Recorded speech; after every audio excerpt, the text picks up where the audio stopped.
नमस्ते, मैं हूँ आचार्य प्रतिष्ठा। माइग्रेन, जिसको हम हिंदी में आधा सीसी का दर्द कहते हैं, यानी सर के आधे हिस्से में दर्द रहना। बहुत लोग इस समस्या से परेशान हैं। माइग्रेन का पेन है या किसी भी प्रकार का सर दर्द है, उसमें योग आपके लिए बहुत सहायक हो सकता है। कौन सी योग की क्रियाएं हैं जो आप करेंगे माइग्रेन आधा सीसी के दर्द की समस्या से निजात पाने के लिए, मैं आपको बताऊंगी। लेकिन उससे पहले आज का योग विचार। झुकता वही है जिसमें जान होती है, अकड़ना तो मुर्दे की पहचान होती है। अगर हम अपने आप को अलाइव रखना चाहते हैं, खुश रखना चाहते हैं, आनंदित रखना चाहते हैं, तो जीवन में फ्लेक्सिबल होना सीखिए। फ्लेक्सिबल होना बहुत ज़रूरी है, तन के धरातल पर भी, मन के धरातल पर भी और आचरण के धरातल पर भी। और इसीलिए हम हमेशा कहते हैं योगी बने, क्योंकि योग आपको सिर्फ फिजिकल फ्लेक्सिबिलिटी नहीं देता, आपको मेंटल फ्लेक्सिबिलिटी भी देता है और आपको सोशल फ्लेक्सिबिलिटी भी देता है, बिहेवियरल फ्लेक्सिबिलिटी भी देता है।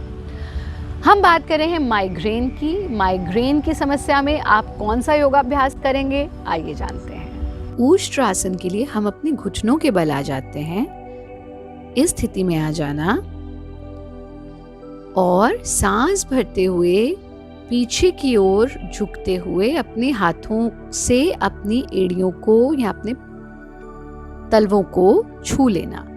गर्दन को बिल्कुल ढीला छोड़ देना, कमर का आंक बन जाए। Normal breathing in the final position, यथा सामर्थ्य रुकना और फिर वापस आ जाना।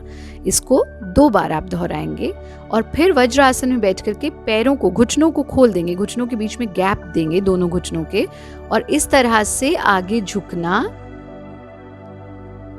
कि आपकी हिप्स उठे हुए हैं, सीना और ठुड्डी जमीन पर है, और फिर खींचते हुए हिप्स को पीछे ला करके अपनी एड़ियों से छू देना। अगर आप हिप्स को नहीं छू पा रहे तो इसी स्थिति में रुकना, सर पर, खोपड़ी पर, गर्दन के पीछे पड़ने वाले प्रभाव को अनुभव करना, और अगर आप इस स्थिति में आ सकते हैं तो इस स्थिति में आ जाना। एक बार देखिए कि इस पोजीशन में हम जाएंगे कैसे। हाथों को जमीन पर रखना, खींचते हुए आगे ले जाना, ठुड्डी जमीन पर लगा देना, सीना जमीन पर लगा देना।